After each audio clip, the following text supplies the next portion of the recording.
चलो शुरू करते हैं। ये कहानी शुरू होती है कैम्बल फैमिली के कास्टल से। मेन गाय सोचता है, रुको जरा, क्या मैं अभी कार क्रैश में नहीं मरा था? मतलब कार एक्सीडेंट? क्या मैं टाइम ट्रेवल कर गया हूँ? ये डेकोरेशन देख के लगता है यूरोपियन स्टाइल का है, और मिरर में जो फेस है वो तो मेरा ही है जब मैं 17 से 18 का था। लेकिन ये पॉसिबल नहीं, क्योंकि असल में मैं बहुत बड़ा हो चुका हूँ। वो फिर से देखता है, सरप्राइज। और हाँ, जब मैं यंग था अच्छा दिखता था, इससे पहले कि मैं ब्रोक ओवरवेट मेस बन जाऊं। जैसे ही वो सोच रहा है कि शायद ये कोई सपना है, जैसे लोग मिजरेबल लाइफ के बाद रीइंकार्नेट होते हैं, वो एक छोटा नाइफ उठाता है और कंफर्म करने के लिए खुद को कट करता है। खून निकल आता है। कहता है, छोटा सा कट है लेकिन दर्द तो बहुत हो रहा है। और खून चाटते हुए बोलता है, ये तो बहुत ज्यादा रियल लग रहा है। अचानक उसकी मेमोरीज वापस आने लगती हैं, जिसमें वो रीइंकार्नेट हुआ है। उसका नाम है मून कैम्बेल, एक गरीब आदमी जिसने अपने सारे टाइटल्स खो दिए, बेगर बन गया और फैमिली ने भी छोड़ दिया। उसके पिता ने तो वार्निंग दी थी, हमारी जमीन पर कदम रखा तो मार देंगे। शायद उसने कोई बहुत बड़ा गुनाह किया था। वो अपना चेहरा पकड़कर कहता है, सोचा था ये बस एक कोइंसिडेंस है, लेकिन नहीं। दुर्भाग्य से मैं आ गया हूँ उस मेंटली चैलेंज्ड लड़के के शरीर में। वो ब्लॉन्ड हेयर्ड विलन जो ना एलीट था ना ही कोई खास। ये बंदा इस स्टोरी को बहुत समय से पढ़ता था। इसका नाम था the protagonist, the strongest woman in history. और हाँ, टाइटल देख के ही समझ जाओ, ये एकदम क्लीशे कहानी है। बस फर्क इतना है कि मेन कैरेक्टर एक लड़की है। फैमिली उसको छोड़ देती है, फिर वो दुनिया में निकल पड़ती है, स्किल्स डेवलप करती है, मॉन्स्टर्स मारती है और हीरो बन जाती है। गेम की शुरुआत में वो ब्लॉन्ड लड़का मून कैम्बल बस शुरुआती न्यूसेंस था। हेरोइन को गिराने के लिए लोगों को भेजता रहता था, लेकिन हेरोइन ने तो क्रेजी तरीके से लेवल अप कर लिया। आखिर में उसका सारा प्लान फेल हो गया। उसे मैंशन से बाहर फेंक दिया गया, एग्जाइल कर दिया गया और वो बेगर बन गया। 20 चैप्टर बाद किसी को उसका नाम भी याद नहीं रहा। रीइंकार्नेशन अच्छा है, पर ऐसे कैरेक्टर में आना जो बस प्रोटेगनिस्ट के ग्रोथ के लिए स्टेपिंग स्टोन हो, ये तो बकवास है। तभी दरवाजे पर नॉक होती है। वो कहता है, आओ अंदर। और मेड कमरे में आकर पूछती है, क्या हुआ? वो कहता है, कुछ सीरियस नहीं। मेड बताती है कि कल के बैंक्वेट के कपड़े आ चुके हैं। वो कहता है, ठीक है, रख दो और जाओ। लेकिन उसी वक्त मेड को कुछ अजीब लगता है और पूछती है, आपको चोट लगी है? वो कहता है, बस एक्सीडेंट था, चिंता मत करो। और फिर 10 रुपए लगाओ गैस करने में कि अब वो क्या करेगी। हाँ, वो नीचे झुककर उसका खून साफ करने लगती है। ये मेड तो सीरियस मोटिवेटेड वर्कर है, सैलरी बढ़नी चाहिए इसकी। वो यहाँ तक कह देती है, प्लीज अपने आप को ऐसे हर्ट मत करो। बंदा इतना ब्लश करने लगता है कि सोचता है, ये मोमेंट मैं जिंदगी भर याद रखूंगा। फिर वो टॉप की तरह घूमकर कहती है, मैं निकल रही हूँ, अपना ध्यान रखना। जैसे ही दरवाजा बंद होता है, ये लड़का वहीं बैठा ब्लश कर रहा है, बड़बड़ा रहा है, ये दुनिया परफेक्ट है। चेहरा ढककर इधर उधर लौट रहा है, जैसे आसमान में उड़ रहा हो, क्योंकि ये होपलेस ओटाकू है। उधर मेड बाहर सोच रही है, अजीब है, इसने थैंक यू कहा। पहले तो ये पूरी तरह जर्क था। अब हमारा लड़का सोचता है, जो बंदा हैंडसम पैदा हुआ, नोबल फैमिली में पला, उसके पास क्यूट मेड थी, वो बेवकूफ कैसे हुआ कि प्रोटैगनिस्ट को प्रोवोक कर दिया? असल में उसे एग्जाइल किया गया क्योंकि उसने तीसरी प्रिंसेस को ड्रग करने की कोशिश की थी। लेकिन अब जब मुझे पता है आगे क्या होगा, तो बस उस रास्ते से दूर रहना है। अपनी ये आरामदायक जिंदगी बचाने के लिए सबसे पहला काम जो करना है, वो है उस सेरेमोनी से सावधान रहना जहां से सारा केओस शुरू होता है। और तभी उसको याद आता है, वो थिक थाइज वाली मेड तो बैंक्वेट का आउटफिट ऑलरेडी ले आई थी और बोली थी कि ये कल है। अब भाई बेड पर लॉटपोट हो रहा है। सिस्टम, गॉडेस, ग्रैंडपा मंक सबको बुला रहा है कि कोई तो उसको चीट या पावर अप दे दे। प्रॉब्लम ये है कि अगर बैंक्वेट कल है तो मतलब वो ऑलरेडी प्रोटैगनिस्ट के साथ काफी गड़बड़ कर चुका है। अब बस ये उम्मीद है कि हेरोइन ओवरबोर्ड ना जाए, मतलब उसके चेहरे पर स्टॉर्म ना कर दे, और अगर कर भी दे तो ब्लैक टाइट्स पहनकर और आराम से। हाँ, टेस्ट तो भाई का बड़ा रिफाइंड है, लेकिन अब उसने मन बना लिया है। कल जैसे ही हेरोइन को देखेगा, सीधा दौड़ कर जाएगा, 3 बार घुटनों पर गिरेगा और माफी मांगेगा। तभी थक किसी ने उसके सर पर मारा। वो गुस्से में चिल्लाता है, कौन था ये? और देखता है कि बेड पर एक छोटा सा बुक पड़ा है। तुरंत सोचता है, ओह चिट, आ गया। वो उठा लेता है और कहता है, आखिरकार भगवान ने मुझे छोड़ा नहीं। अब मैं हमेशा का लूजर नहीं रहूंगा। अब इन्फिनिट नॉलेज लेने और अपनी किस्मत बदलने का वक्त है। लेकिन जैसे ही बुक खोलता है, अंदर कुछ भी नहीं लिखा। सोचने लगता है, क्या इसे एक्टिवेट करने के लिए कुछ खास चाहिए? वैसे स्टोरीज तो यूजुअली यूरोप में होती हैं, ये क्या सीन है? तभी वो बुक हमला कर देती है। उसके सर से खून निकल आता है और एक बूंद पन्ने पर गिरती है।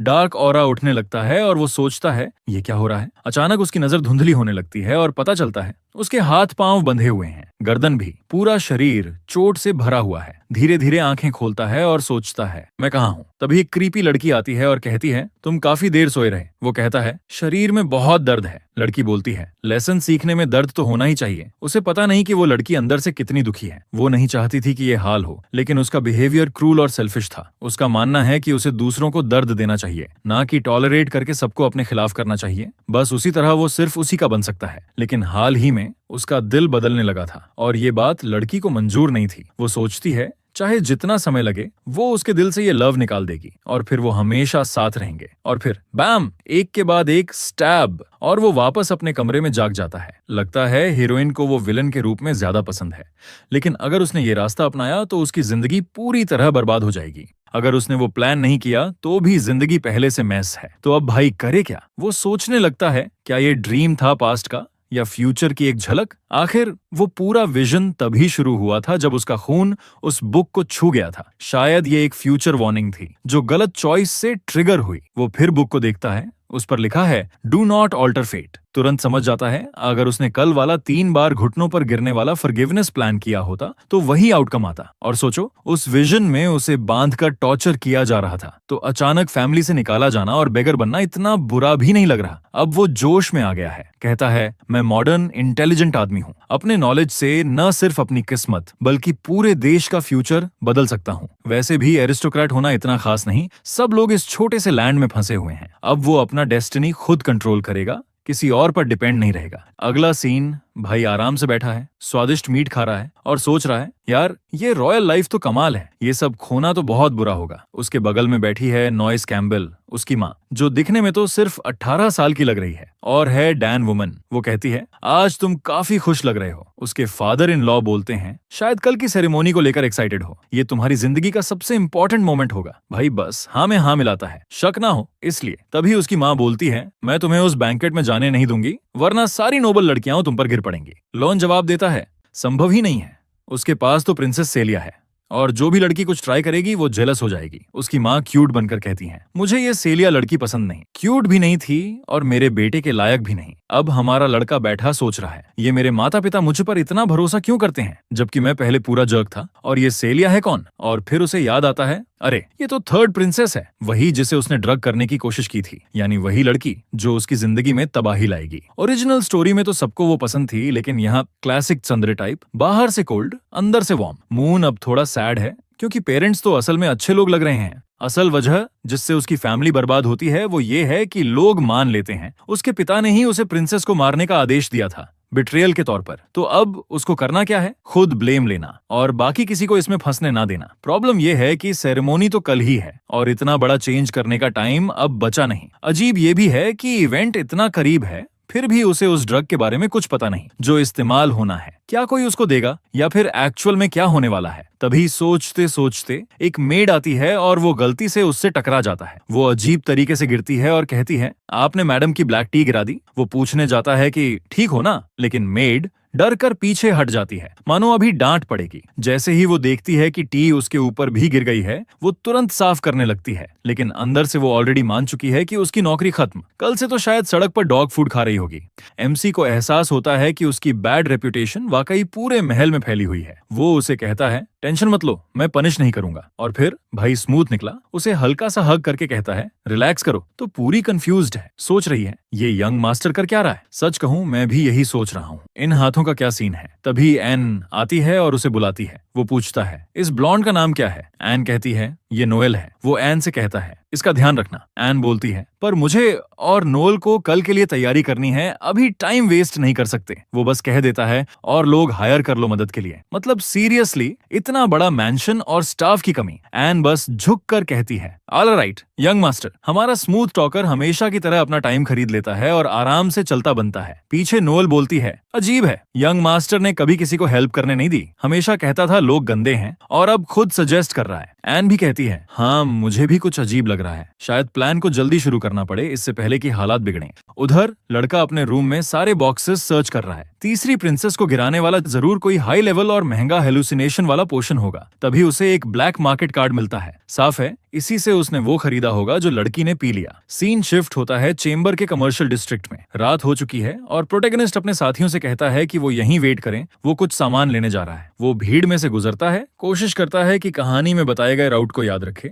आखिरकार वो एक दरवाजे पर पहुंचता है और कहता है, सीवर रेट्स। वो क्रेडेंशियल दिखाता है और सामने वाला उसे गेस्ट की तरह अंदर बुला लेता है। ये है लियोपोल्ड ब्लैक मार्केट। यहाँ पोशंस, इंग्रेडिएंट्स, मैजिकल क्रीचर्स, यहाँ तक कि सिंथेटिक क्रीचर्स भी बिकते हैं। और हाँ, क्लासिक सेटअप, स्लेव्स भी। प्रोटैगनिस्ट के एक एलाई को भी यहीं से खरीदा गया था, लेकिन फिलहाल ये सब सेकेंडरी है क्योंकि उसके सामने बड़े प्रॉब्लम्स हैं। वो एक रूम में जाता है जहां एक कैट मास्क पहने इंसान उसे ग्रीट करता है और पूछता है क्या चाहिए। उनके पास हर तरह के पोशंस हैं। प्रोटैगनिस्ट कहता है उसे ऐसा पोशन चाहिए जो कलरलेस हो, ओडरलेस हो, खास तौर पर मेजेस पर असर करे और उन्हें घंटों के लिए बेहोश कर दे। शायद वो इसे खरीदेगा, इस्तेमाल करेगा, लेकिन लड़की को नुकसान नहीं पहुंचाएगा। अब तो मैं भी कंफ्यूज हो गया हूँ। वो कहानी फॉलो करने की कोशिश कर रहा है, लेकिन अब समझ नहीं आ रहा कि उसकी प्लानिंग क्या है। कैट मास्क वाला कहता है लगता है तुम काफी फन वाली रात प्लान कर रहे हो, अगर चाहो तो कुछ स्लेव्स रिकमेंड कर सकती हूँ। प्रोटैगनिस्ट कहता है मैं निकल रहा हूँ, लेकिन वो रोक देती है। रुको, देती हूँ। मून कहता है ये आदमी है या औरत बताना मुश्किल है, और सच में आर्टिस्ट ने कैरेक्टर ऐसा बनाया है कि गेस करना रिस्की है। वो इंसान पोषण लाते हुए आता है और प्रोटैगनिस्ट उसके बॉडी के बारे में सोचने लगता है। शायद ये कोई स्टनिंग औरत है जो पूरे अंडरवर्ल्ड को चला रही है। तभी दरवाजा खुलता है और कोई दूसरा अंदर आता है। ब्लैक टाइट्स देखकर ही अंदाजा लग जाता है क्या टाइम है। नया आदमी कहता है कि उसे एक ऐसा स्ट्रॉन्ग ड्रग चाहिए जो मेजर्स को टारगेट करे और कोई ट्रेस न छोड़े। सेलर थोड़ी कंफ्यूज हो जाती है। ये पोशन वो बहुत रेयरली बेचती है और अब अचानक सबको यही चाहिए। मून हैरान है। उसने सोचा नहीं था कि औरतें भी ऐसे टेस्ट रखती हैं। प्रोटैगनिस्ट को उस बेचारे के लिए बुरा लगता है जो इसका शिकार होने वाला है, लेकिन वो कुछ नहीं कर सकता। सेलर टेबल पर 2 वायल्स फेंकती है और कहती है यही वो है जो सब ढूंढ रहे हैं। लिक्विड ब्राइट कलर का है, लेकिन वाइन में मिक्स करते ही बिल्कुल अननोटिसेबल हो जाएगा। बस कुछ ड्रॉप्स ही काफी थे जो किसी एलिफेंट को 2-3 घंटे के लिए गिरा दे। मून ये देख के शॉक में था कि ये कितना स्ट्रॉन्ग है। मास्क वाली गर्ल बोली अगर यकीन नहीं है तो खुद ट्राई कर लो। बस 3 घंटे फ्लोर पर सोना पड़ेगा और फुल प्राइस भी देना पड़ेगा। प्रॉब्लम बस एक थी, प्राइस 1,30,000 अमीलियस। पास खड़ी दूसरी मास्क वुमन बोली मेरे पास अमीलियस नहीं, पर पेमेंट का दूसरा तरीका है। उसने एक लेटर दिखाया और सेलर बोली इतनी वैल्यू वाली चीज को एक्सेप्ट करना मुश्किल है। वो लेटर पढ़ती है और पूछती है ये सच है। वो मिस्टीरियस फिगर बोली तुम चाहो तो अपने स्किल से वेरीफाई कर लो। सच कहें तो ये एन ही होगी, और कौन। सेलर बोली ठीक है, पोशन तुम्हारा। मास्क्ड वुमन ने पोशन उठाया, थैंक्स बोला और निकलने लगी। मून बोला इसका बिल मेरे कार्ड पर डाल दो। सेलर ने बोनस पोशन दिया और बोली अगर दोनों को मिलाकर यूज करो तो एक्सपीरियंस और बेहतर होगा। मून ने थैंक्स बोला, बैग में रखा और पूछा जो इन्फो उस औरत ने दी वो क्या थी। सेलर बोली हम पुराने दोस्त हैं, पर अगर तुमको वो इन्फो फेयर प्राइस पर चाहिए तो 9 लाख अमीलियस लगेंगे। मून ने बस उसे देखा और कहा नो थैंक्स। अंदर ही अंदर सोच रहा था सीधा उसके मुंह पर 7 गुना प्राइस वाला स्कैम कर रही है। वो मॉडर्न वर्ल्ड से है, ट्रैप वो पहले ही पहचान लेता है। डोर बंद होते ही सेलर बोली उम्मीद है फिर मिलेंगे। फिर उसने मास्क उतारा, हाँ वो औरत ही थी। अब उसे पता था कि मैंशन में क्या होने वाला है और सोच रही थी कि ये इन्फो किसको बेचे। बेस्ट ऑप्शन दोनों साइड्स को बेचना और पूरी कैओस मचा देना। क्या ये वो प्रोटैगनिस्ट है? लुक्स तो वैसे हैं। अगली रात कैम्बल पैलेस में क्लूलेस नोबल्स इधर उधर घूम रहे थे और बीच में हमारा एमसी खड़ा था। एक मस्टाश वाला जेंटलमैन अपनी तीसरी बेटी के साथ आया। बोला अच्छा होगा अगर ये यंग मिस्टर कैम्बल से मिले। लड़की ने मून को देखा, कांपने लगी और फिर जल्दी से ड्रेस लहराते भाग गई, चिल्लाते हुए मॉम बुला रही है। सच कहें तो ये रिएक्शन डर जैसा लग रहा था, एक्साइटमेंट जैसा नहीं। पापा माफी मांगते हैं, कहते हैं कि वो थोड़ी डरी हुई है और मून बस कह देता है कि कोई बात नहीं। तभी उसे लगता है कि वहाँ जितनी भी लड़कियां हैं कोई भी उसे देखकर खुश नहीं है। साफ है उसकी रेपुटेशन का असर पड़ा है। फिर भी उसके पापा लॉन उसके कंधे पर हाथ रखते हैं और बोलते हैं कि वो उसके बिहेवियर से इम्प्रेस्ड हैं। कहते हैं कि वो सच में मैच्योर हो रहा है और आज की रात वो कैम्बल फैमिली का लड़का नहीं बल्कि मैन बनेगा। मून शुक्रिया कहता है और वादा करता है कि पूरी कोशिश करेगा। अचानक एंट्रेंस पर कोई आवाज लगाता है कि सब चुप हो जाए। लियोपोल्ड एम्पायर के थ्रोन के तीसरे वारिस आ रहे हैं, वो जिनके पास है बर्फ जैसी प्योर पावर, आइस गॉडेस, तीसरी प्रिंसेस सीलिया। लॉन बोलते हैं कि वो गेस्ट से मिलने जा रहे हैं और मून को कहते हैं कि सीलिया का ख्याल रखे। मून आगे बढ़कर प्रिंसेस को पुकारता है, काफी टाइम हो गया प्रिंसेस, और उसकी तारीफ करता है। उसके बालों में छोटे छोटे स्पार्कल्स हैं, बिल्कुल पैमॉन की तरह। सच कहें तो लड़की की प्रेजेंस ही अलग है। वो कॉम्प्लीमेंट के लिए शुक्रिया कहती है। मून मीठा और जेंटल बन रहा है और सीलिया को लगने लगता है कि कुछ तो गड़बड़ है। फिर वो कहता है कि शायद वो ट्रैवल से थक गई होगी और उसे थोड़ा रेस्ट करने का सजेशन देता है। जैसे ही वो आगे बढ़ती है सारे नोबल्स उसे झुककर सलाम करते हैं और सीलिया सोचती है आज ये बंदा इतना पोलाइट क्यों है। उसी वक्त कैम्बल कुछ लोगों की बातें सुनता है किसी इलेजिटिमेट बेटी के बारे में जिसने अपने हस्बैंड के साथ ड्यूअल किया था। लोगों को वो लड़की पसंद नहीं है क्योंकि वो डिवोर्स्ड है और अब हेir बनना चाहती है। बाकी लोग उन्हें रोकते हैं कि ऐसी बातें मत करो, ये तो पागलपन है। और फिर आती है इस दुनिया की मेन कैरेक्टर एरियल बुगार्ड, काले बाल, सिंपल लुक्स वाली। सच कहूं तो थोड़ी बेसिक है, लेकिन मेन कैरेक्टर्स अक्सर ऐसे ही होते हैं। वो नॉर्मल तरीके से मून को ग्रीट करती है। मून ऑकवर्ड होकर कह देता है कि वो अच्छा है और उसे वेलकम करता है। तभी एक बड़ा सा आदमी बीच में आकर पूछता है कि वो यंग मास्टर से ऐसे कैजुअली कैसे बात कर सकती है। मून उसे चुप करा देता है और कहता है कि कोई दिक्कत नहीं, एरियल जैसे चाहे वैसे बात कर सकती है। इतना पोलाइट तो वो पहले ही रह चुका है। एरियल थोड़ी शॉक में चली जाती है। वो सोचती है ये वही बंदा है जो मुझे इलेजिटिमेट बेटी समझकर इग्नोर करता था, अब अचानक मेरा नाम सही प्रोनाउंस कैसे कर रहा है। तभी कोई उसका हाथ पकड़कर मिसेस लिया बुलाता है। एरियल का फ्रेंड भी हैरान है क्योंकि कैम्बल उसका पूरा नाम जानता है, मिस लिया एंजल। वो उसका हाथ पकड़ने जाता है, लेकिन आरियल तुरंत थप्पड़ मार के हटा देती है और बोलती है ये चालाकी वाला ड्रामा बंद करो। फिर वो उसे पकड़कर बोलती है ध्यान से सुनो, मैं यहाँ तुम्हारे फादर की वजह से आई हूँ, तो कोई भी शेडी काम करने का सोचना भी मत। अगर तुमने मेरे या लिया के साथ कुछ ऑफल करने की कोशिश भी की तो यहाँ से जिंदा निकलना भूल जाओ। ये कहकर वो चली जाती है। मैं तो पहले ही उसे पसंद करने लगा हूँ। वो बाहर से राइटियस हीरो बन रही है, लेकिन अंदर से चाहती है कि वो ट्रबल करे। मून भी सोचता है कि जैसे उसने गेस किया था, प्रोटैगनिस्ट से डील करना मुश्किल होने वाला है, लेकिन उसे परवाह नहीं। रात खत्म होते ही दोनों अपने अपने रास्ते चले जाएंगे और फिर कभी नहीं मिलेंगे। थोड़ी देर बाद वो स्टेज पर स्पीच देता है। टर्न्स आउट आज उसका बर्थडे है। 18 साल का हो गया। सब लोग क्लैप करते हैं और उसकी तारीफ करते हैं। वो लगभग फिर से इमोशनल होने वाला था, लेकिन अब असली काम का टाइम है। वो चारों तरफ देखता है और मिरर के पास पेमेंट लुक अलाइक को चिल करते हुए देखता है। वो पास जाकर इंट्रोड्यूस करता है और माफी मांगते हुए बोलता है कि उम्मीद है वो रूड नहीं लग रहा। फिर डांस के लिए इनवाइट करता है। मन में लगता है क्या ये अब रॉयल्टी बन गया, और हाँ, वो मान भी जाती है। वो गर्ल भी कमाल लग रही है। आउटफिट में प्रॉपर फियर पावर है। एक्सेसरीज तो जैसे बाहर फटने को तैयार हैं। उधर नोबल्स ऑकवर्ड खड़े हैं और प्रोटैगनिस्ट केक खा रहा है, जबकि वो तीसरी प्रिंसेस के साथ डांस कर रहा है। वो उसकी स्टेप्स की तारीफ करती है। वो कहता है अब भी बिगिनर हूँ। फिर वो नोटिस करती है कि अब वो सच में नोबल जैसा बिहेव कर रहा है, लेकिन उसे अजीब लगता है कि उसने डांस के लिए कैसे इनवाइट किया था। म्यूजिक बज रहा है, लोग रेडी हैं, कहानी प्रॉपर प्लॉट में घुस चुकी है। दोनों डांस कर रहे हैं, तारीफें हो रही हैं, और तभी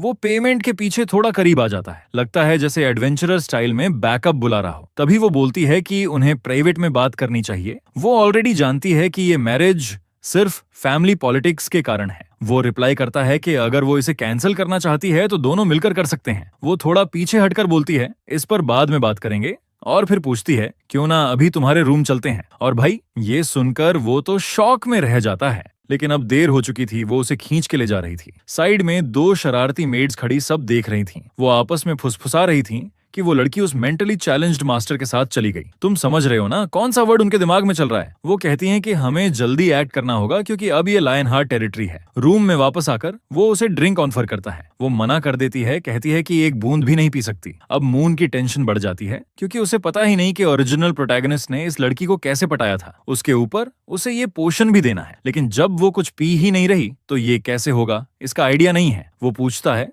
तुम्हें क्या पीना पसंद है। वो कहती है कॉफी। फिर तुरंत बदलकर कहती है कि ब्लैक टी भी चलेगी। असल में वहाँ सिर्फ ब्लैक टी और वाइन ही अवेलेबल थी। वो थोड़ा कंफ्यूज्ड होती है, लेकिन वो बोल देता है मैं ले आता हूँ। इधर वो बैठी सोच रही है ये टी बनाने में इतना एक्साइटेड क्यों है। असल में पीछे वो पोशन मिला रहा है। मुझे लगा ये स्लीपिंग पोशन होगा, लेकिन अचानक वो बोल देता है कि ये वाला एक ड्रॉप किसी को लव में डाल देता है। इसके साथ एक और वायल भी थी जिसे वो इस्तेमाल नहीं करता क्योंकि इफेक्ट का भरोसा नहीं। तभी वो उसे बुलाती है। वो घबरा कर बोलता है बस रेडी है, लेकिन जल्दी में घूमते घूमते कुछ पोशन गिर जाता है, और दूसरे वायल पर भी। वो असल में अफ्रोडीजियक था। वो राहत की सांस लेता है कि दोनों पोशंस कोई मैजिकल ट्रेस नहीं छोड़ते। फिर नीचे देखता है तो पता चलता है कि अच्छा खासा पोशन फ्लोर पर गिर गया है। उसका प्लान था थोड़ा बेचकर पैसे बनाने का, लेकिन अब गया काम से। टी लेकर वापस आता है और कोई विंडो से झांक रहा है। पेमॉन, वो तीसरी प्रिंसेस, कहती है कि कैम्बल फैमिली की ब्लैक टी तो अजीब रेड और शाइनी लग रही है। वो समझाता है कि ये ईस्ट का रेयर हर्ब है, बहुत ही स्पेशल। वो हाँ में हाँ मिलाती है और बोलती है पहले तुम पी लो। मून कहता है क्या पेमॉन,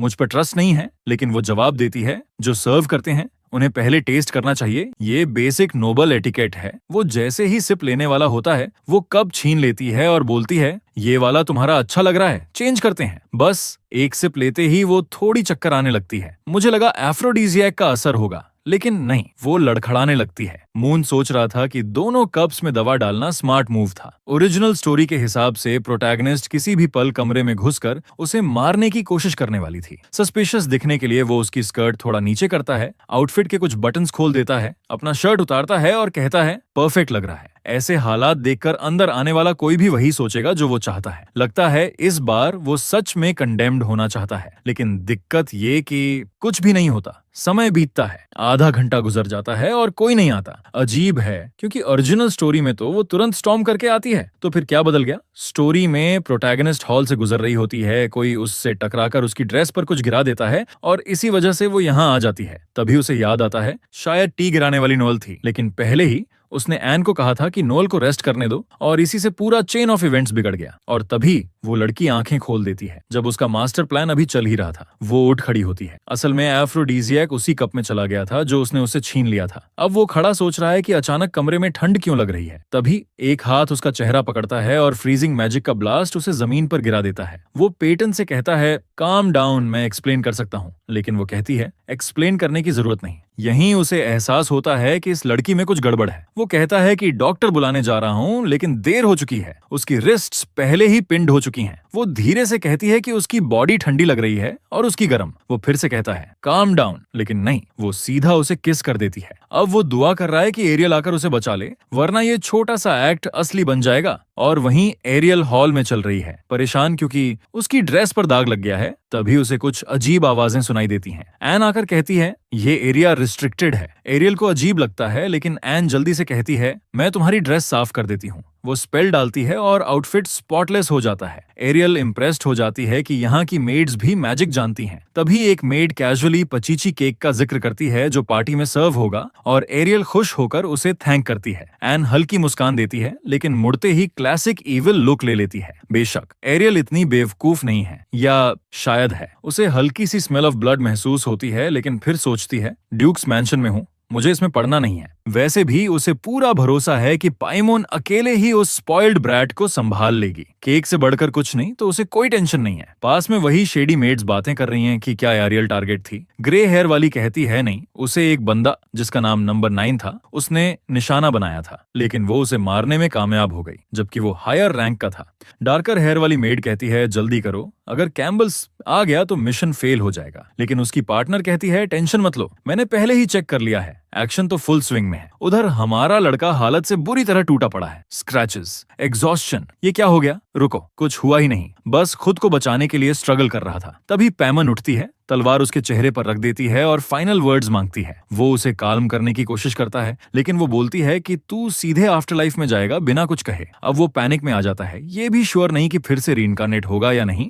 तो वो ब्लर्ट्स आउट करता है कि उसकी इंटेंशंस प्योर लव से आई थी। वो इमोशन से ग्लो करता हुआ उम्मीद करता है कि गॉड्स उसे दूसरा चांस देंगे, लेकिन उसकी गर्दन लगभग कट ही जाती है। वो कोल्ड टोन में बोलती है तू सच में डिस्गस्टिंग है। वो माफी मांगता है और कहता है चिल करो, हमने तो ऑल द वे भी नहीं किया। लेकिन वो झट से बोलती है कि सिंसियर एक्शंस बोलने के लिए भी तू फिल्थी है। अगर तू सच में मेहनत करके उसे विन करने की कोशिश करता तो शायद वो मैरिज मान भी लेती, लेकिन तूने तो गंदा तरीका अपनाया, ड्रग्स और ट्रिकरी। वो कहता है उसका इंसल्ट करने का कोई इरादा नहीं था। वो उसे कट करती है और कहती है घुटनों पर बैठ। तभी अचानक दरवाजे के दूसरी तरफ कुछ उसका ध्यान खींचता है। वो उसकी गर्दन पकड़कर उसे मजबूर करती है कि बाहर सबको छोड़ने का आदेश दे। फिर उसे जमीन पर फेंक देती है और कहती है कपड़े पहन और जो भी दरवाजे पर है उससे निपट, वैसे भी तू मरने ही वाला है। अब बेचारा 3 बुरी ऑप्शंस में फंस गया, या तो सीलिया मार दे, या किंग फांसी दे दे, या फिर कोई अजनबी उसे किसी अजीब डंजन में फंसा दे। रुको, क्या वो प्रोटैगनिस्ट था? नहीं, वो तो कोई और लूनेटिक लग रहा था। उधर दूसरी लड़की आराम से अपनी टाइट्स पहन रही है और बोल रही है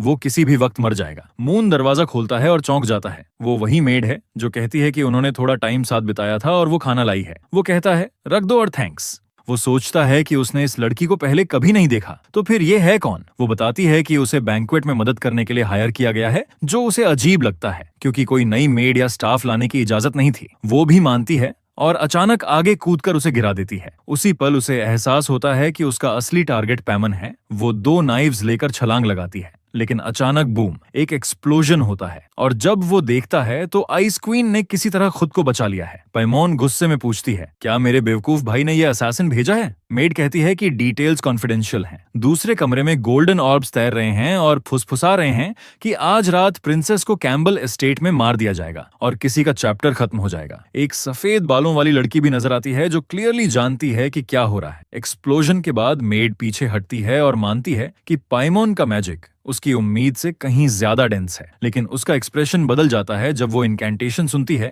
पैमोन अब आइस स्पीयर लेकर उस पर वार करने वाली है, लगभग उसकी खोपड़ी भेद देती है। जब दोनों जबरदस्त क्लैश कर रहे होते हैं, हमारा बंदा सोचता है जब गॉड्स लड़ते हैं तो मॉर्टल्स सफर करते हैं। वो दरवाजा खोलने की कोशिश करता है लेकिन वो सील हो चुका है। वो किसी चीज के पीछे छिप जाता है और सोचता है कि ये डैम मेड ने कोई बैरियर स्पेल डाल दी है ताकि कोई अंदर ना आ सके। फिर उसे याद आता है कि कल ही बाहर से स्टाफ बुलाने का प्लान बदला गया था। ये तभी पॉसिबल है अगर किसी ने पहले से इन्फो लीक की हो। एक बार उससे टकराने ही वाला था और अब वो बस यही दुआ करता है कि पाइमोन जीत जाए। लेकिन उसे देखकर जख्मी होने के बावजूद स्पीयर पकड़े हुए वो सोचता है कि शायद ये अच्छा आइडिया नहीं होगा, क्योंकि हो सकता है वो उसे भी मार दे। वो सोचता है कि अगर वो यहीं मर जाए तो शायद बुरा नहीं होगा, कोई कभी नहीं जानेगा। मेड कहती है कि पाइमोन सच में जीनियस है और पाइमोन जवाब देती है कि उसे क्लियरली महसूस हो रहा है कोई ग्रेविटेशनल मैजिक से उसके फुटवर्क में दिक्कत डाल रहा है, मतलब कोई और भी शामिल है। वो मेड से मांग करती है कि नाम बता दें, नहीं तो दोनों यहीं मरेंगे। मेड बस मुस्कुराकर कहती है कि जैसे रूमर्स कहते थे,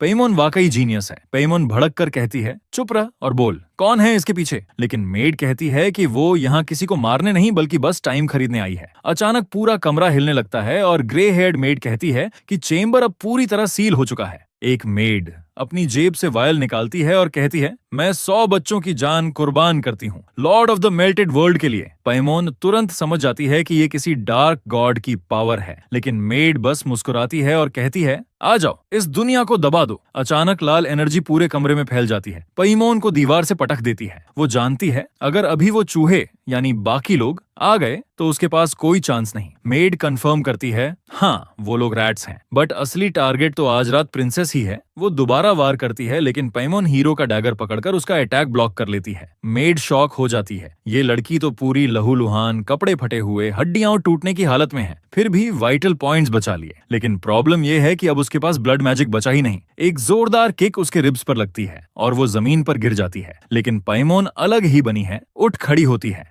असैसिन कहती है, चल पेनलेस मौत दूंगी, और आखिरी वार के लिए कूद पड़ती है। खून उड़ता है लेकिन गेस व्हाट, हमारा बॉय सामने आकर वार खा लेता है। न ब्लॉक न बचाव, बस सीधा टैंक कर लिया। प्योर करेज। तभी याद आता है जब हीरो टेबल पर फंसा था, शायद ये सब एन का ही गेम था। अब साफ है, और सोचो वो तो स्टोरी के कवर पर भी है। पैमोन पूछती है क्यों? हीरो खून थूकते हुए जमीन पर पड़ा है और उसे याद आता है जब दूसरी मेड ने कहा था, तुम चाहो तो निकल सकते हो। जा सकता था लेकिन रुका। और अब एन से पूछता है, तुम कर क्या रही हो? एन बस कहती है, तुम्हारा काम है रास्ते से हटना। लेकिन पैमोन आगे बढ़ती है और उसकी गर्दन गहरी काट देती है। लड़की घुटनों पर गिरती है और आइस प्रिंसेस ठंडे अंदाज में बोलती है, खेल खत्म, अब हमारा बॉय जमीन पर पड़ा है, मौत के करीब। पैमोन उसके पास बैठती है और समझती है अगर वो उसे बचाने कूदा तो मतलब ये असैसिन्स उसके ही नहीं थे। सबसे शॉकिंग बात ये कि उसने बिना सोचे समझे उसे बचाया। अगर वो मर भी जाती तो कोई नहीं जानता वो क्या कर गया। हीरो कहता है, अब कुछ फर्क नहीं पड़ता, जैसे तुमने कहा,